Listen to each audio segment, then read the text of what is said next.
কাফুর দেওয়া হবে। একজন হাফেজ কারি মাওলানা মুফতি মুফাসসির মারা গেল, তাকেও 3টা কাপড় দ্বারাই কাফন পরানো হবে। একজন সাধারণ আল্লাহর বান্দা,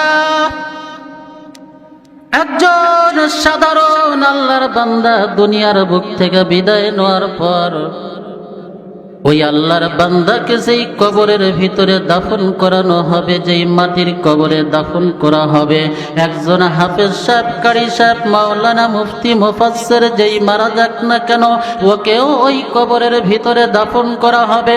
একজন মন্ত্রী মিনিস্টার যদি দুনিয়ার বুক থেকে বিদায় নেয়, তাকেও কিন্তু ওই একই কবরের মাঝে দাফন করা হবে। না তাদের কবর ভিন্ন হবে? তাদের কবরটা কিন্তু ভিন্ন হবে না। তাহলে বুঝলাম কাফনের দিক দিয়ে সকলের কাফনের কাপড় এক 3টা। পয়গম্বরের দিক থেকে আখেরি পয়গম্বর আমাদের শেষ পয়গম্বর, এদিকেও কোনো অসুবিধা নাই। আমাদের জীবন ব্যবস্থা কোরআনুল কারীমকে আমরা জীবন ব্যবস্থা হিসাবে মেনে নিয়েছি। এই কোরআনুল কারীমের ভিতরেও কোনো দ্বিমত নাই। কবরের ভিতরে আমাদেরকে রাখা হবে, এই মাটির কবরের ভিতরেও কোনো দ্বিমত নাই। আমাদের কবরের ভিতরে যে সওয়াল জব করা হবে, সওয়াল জব হবে কয়টা? সওয়াল জব করা হবে 3টা। এই সওয়াল জবের ভিতরেও কোনো দ্বিমত নাই। তাহলে যদি কাফনের কাপড়টাও এক হয়, নবীও যদি আমাদের এক হয়, কোরআনও যদি আমাদের এক হয়, কবরটাও যদি আমাদের এক হয়, তাহলে কবরের ভিতরে যেই সওয়াল জব করা হবে সেটাও যদি এক হয়, তাহলে দুনিয়ার বুকে কেন এত মারামারি আর ঠেলাঠেলিতে আমরা ব্যস্ত হই? সব কিছুতেই আমাদের এক, আমাদের কাফনও এক, কবরও এক, সওয়াল জবও এক, নবীও এক, কোরআনও এক। তাহলে দুনিয়ার বুকে কেন এত ঠেলাঠেলি? আজকে এক আলেম আর এক আলেমকে দেখতে পারে না, শুধু ঠেলাঠেলি আর গুতাগুতি। এক পীর সাহেব আর এক পীর সাহেবকে দেখতে পারে না, শুধু ঠেলাঠেলি আর গুতাগুতি। এক পীর সাহেব আর এক পীর সাহেবকে দেখতে পারে না, এক তবলিগওয়ালা আর এক তবলিগওয়ালাকে দেখতে পারে না, শুধু মারামারি আর গুতাগুতি। এই মারামারি আর ঘুতাঘুতি করতে করতে, ঠেলাঠেলি করতে করতে আজকে দেখেন টঙ্গীর ময়দানে 4 জন দুনিয়ার বুক থেকে বিদায় নিল। টঙ্গীর ময়দানে তুরাগ নদীর পারে আজকে 4 জন দুনিয়ার বুক থেকে বিদায়। তাহলে আজকে আমরা তবলিগ করে, আজকে আমরা আলেম সেজে, আজকে আমরা মুফতি মুহাদ্দিস সেজে আমাদের গুতাগুতিতে যদি দুনিয়ার বুক থেকে মানুষ চলে যায়, বিদায় নিয়ে চলে যায়, তাহলে আমাদের দ্বারাই এ সমাজ কিছু পাবে? এ সমাজ কোন দিকে চলে যাচ্ছে? আজকে আমরা কোন দিকে সমাজকে নিয়ে চলে যাচ্ছি? আমাদের দ্বারাই কোনো কিছু কিন্তু মানুষের মাঝে প্রকাশ করা সম্ভব নয়। আমাদের দ্বারাই মানুষ কোনো কিছুই পাবে না। অতএব গুতাগুতি বাদ দিয়ে এক প্ল্যাটফর্মে সকলকেই আসতে হবে। কারণ যখন মানুষ দুনিয়ার বুক থেকে বিদায় নিয়ে চলে যাবে, দুনিয়ার বুক থেকে বিদায় নেওয়ার পরে ওই মানুষটাকে যখন কবরস্থ করা হবে, ওই আল্লাহর বান্দাকে কবরস্থ করার পরে আল্লাহর বান্দাকে কবরের ভিতরে 3টা প্রশ্ন করা হবে। মান রাব্বুকা ওয়া মান দীনুকা ওয়া মান নাবিয়ুকা। প্রশ্ন করা হবে মান দীনুকা, মান রব্বুকা, তোমার রব কে, তোমার দিন কি, তোমার নবীকে। যদি আল্লাহর বান্দা প্রশ্নের উত্তর দিয়ে দিতে পারে, হাদিসে পাকের মধ্যে আসছে আসমান থেকে ঘোষণা হবে, আসমান থেকে ঘোষণা দিয়ে দিবে, সদাক্তা আব্দি, আমার বান্দা সত্য কথা বলেছে। আল্লাহর ফেরেশতাদেরকে আসমান থেকে গায়েবী আওয়াজ দিয়ে বলবে, আমার বান্দা সঠিক বলেছে, সত্য কথা বলেছে। আমার বান্দার কবরটার ভিতরে জান্নাতি বিছানা বিছায়া দাও। আল্লাহর বান্দার কবরের ভিতরে জান্নাতি বিছানা বিছিয়ে দেওয়া হবে। এরপরে ঘোষণা হবে আমার বান্দাকে জান্নাতি পোশাক পরায়া দাও। আল্লাহর বান্দাকে কবরের ভিতরে জান্নাতি পোশাক পরানো হবে। এরপরে ঘোষণা হবে আমার বান্দার কবরটা জান্নাতের সাথে মিলিত করে দাও।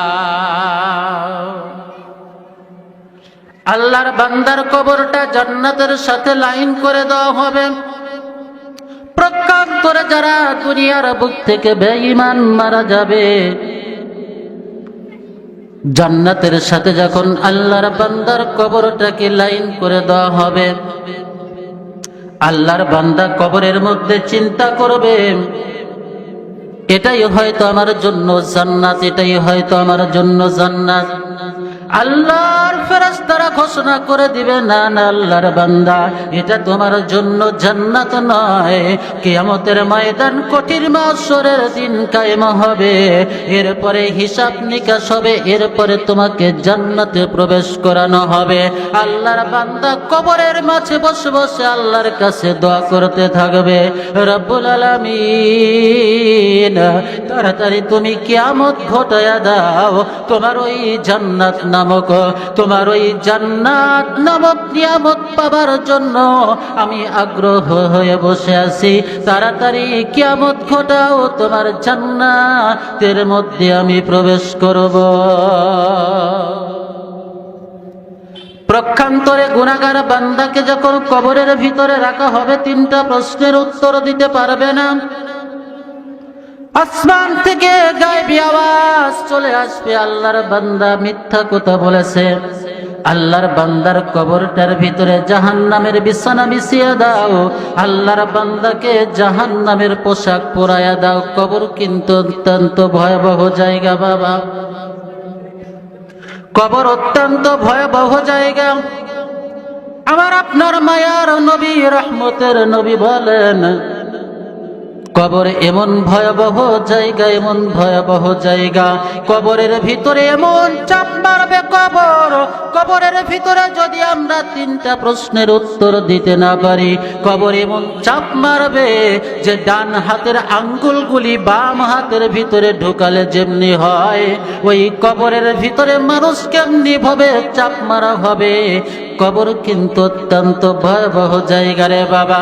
এজন্য কবি বলেন, কবর কিন্তু জায়গা ভালো না রে, কবর কিন্তু জায়গা ভালো না।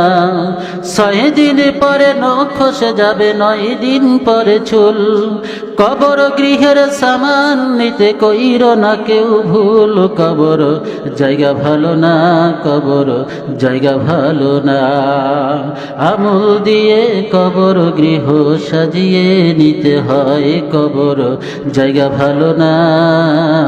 আমল দিয়ে কবর গৃহ সাজিয়ে নিতে হয়। 6 দিন পরে নখ খসে যাবে, 9 দিন পরে চুল। কবর গৃহের সামান নিতে কইর না কেউ ভুল, কবর জায়গা ভালো না। আমল দিয়ে কবর গৃহ সাজিয়ে নিতে হয়। 17 দিন পেটে পেটে শেষ পোকার খাদ্য হবে, 60 দিনেতে গোশ থাকবে না, কঙ্কাল পরে রবে। 17 দিন পেটে পেটে শেষ পোকার খাদ্য হবে, 60 দিনেতে গোশ থাকবে না, কঙ্কাল পরে রবে। 90 দিনে হাড়গুলি সব, 90 দিনে হাড়গুলি সব আলাদা হয়ে রয়, কবর জায়গা ভালো না। আমল দিয়ে কবর গৃহ সাজিয়ে নিতে হয়, কবর জায়গা ভালো না। আমল দিয়ে কবর গৃহ সাজিয়ে নিতে হয়। 6 দিন পরে নখ খসে যাবে, 9 দিন পরে চুল। কবর গৃহের সামান নিতে কইর না কেউ ভুল, কবর জায়গা ভালো না। আমল দিয়ে কবর গৃহ সাজিয়ে নিতে হয়। গুনাহগারদের কবরের ভিতরে যখন রাখা হবে, গুনাহগার বান্দা যখন তিনটা প্রশ্নের উত্তর দিতে পারবে না, তাদের কবরে জাহান্নামের বিছানাগুলো বিছায়া দেওয়া হবে। আবার আওয়াজ হবে, আমার বান্দাকে কবরে জাহান্নামের বিছানা বিছিয়ে দাও, আমার বান্দাকে জাহান্নামের পোশাক পরাইয়া দাও। এরপরে ঘোষণা দেওয়া হবে, শুধু এতটুকুই ক্ষান্ত নয়, ঘোষণা দেওয়া হবে আমার বান্দার কবরটাকে সুড়ঙ্গ করে জাহান্নামের সাথে মিলিত করে দাও।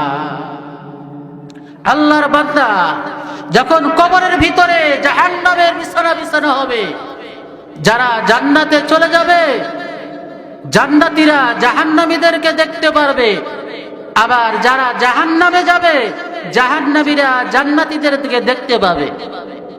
যখন জান্নাতীরা দেখবে যে জাহান্নামীদেরকে, যখন জান্নাতীরা দেখবে জাহান্নামের ভিতরে কিছু সংখ্যক দুনিয়ার বুকে বন্ধু বান্ধব ছিল, তারাই তো আজকে জাহান্নামী। ডাক দিয়া বলবে, ভাই কি ব্যাপার, তোমরা না দুনিয়ার বুকে একসাথে আমাদের সাথেই চলাফেরা করেছো, আমাদের সাথেই ঘোরাফেরা করেছো, ঘটনা কি তোমরা আজকে জাহান্নামী? কোন অপরাধের কারণে তোমরা আজকে জাহান্নামী হয়েছো? যে অপরাধ, প্রথম নাম্বার যে অপরাধ, লাম নাকু মিনাল মুসাল্লিন।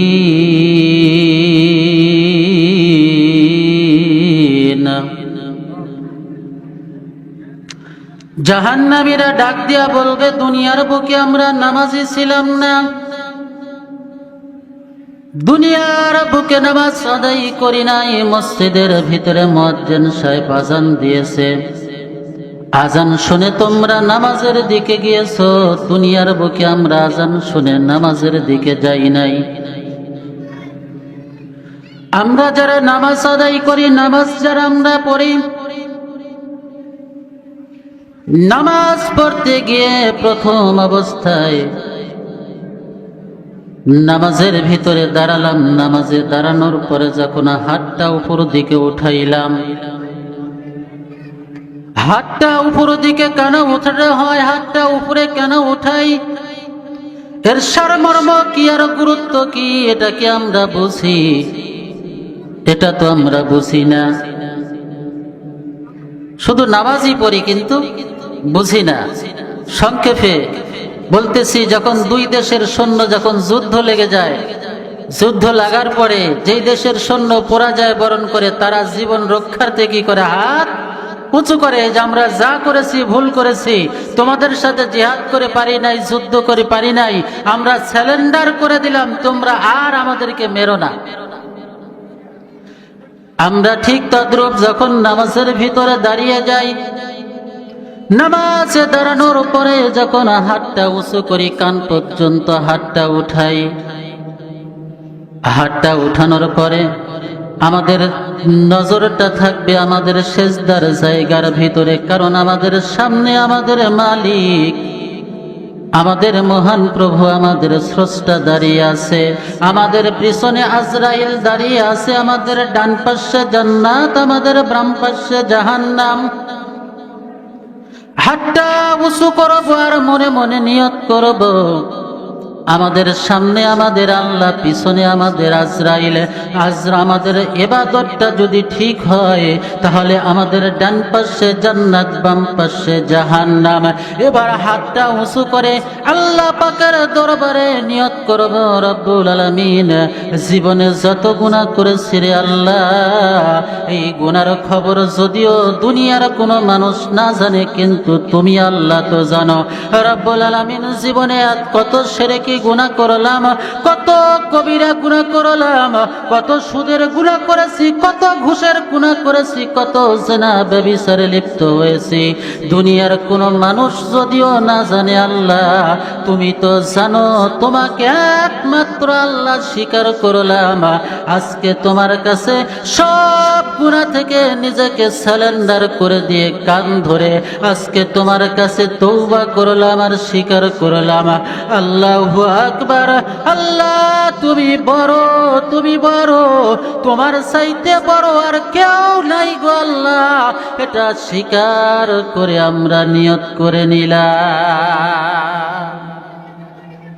আল্লাহর কাছে সব কিছু থেকে নিজেকে সারেন্ডার করে দিয়ে যখন নিয়ত করে নিলাম, নিয়ত করে নিয়ে সানা তেলাওয়াত করলাম, এরপরে সূরা ফাতিহা আমরা তেলাওয়াত করা শুরু করে দিলাম। কিন্তু এই নিয়মে তো আমরা নামাজ যারা পড়ি না, আবার যারা নামাজ পড়ি কিন্তু নামাজের নিয়ত করতেছি, কোন কারণে নিয়ত করতেছি, কেমনে নিয়ত করতেছি, বিষয়টা তো আমরা বুঝি না। আমরা যারা নামাজ আজকে পড়তেছি না, ওই জাহান্নাম করে ভয় করেন, কারণ আমার আপনার মায়ার নবী, রহমতের নবী, পয়গম্বর, আখিরি পয়গম্বর বলেন, ক্বালান নবী সাল্লাল্লাহু আলাইহি ওয়াসাল্লাম, আস-সালাতু মিফতাহুল জান্নাহ, নামাজ হচ্ছে বেহেশতের চাবি। জান্নাতে যাইতে হলে চাবির প্রয়োজন, জান্নাতে যাইতে হলে নামাজের প্রয়োজন। তাই জাহান্নামীরা ডাক দিয়া বলবে, আমার বন্ধুরে আমার, দুনিয়ার বুকে তোমরা নামাজ আদায় করেছিলা, আমরা নামাজ আদায় করি নাই, এজন্য আজকে আমরা জাহান্নামী।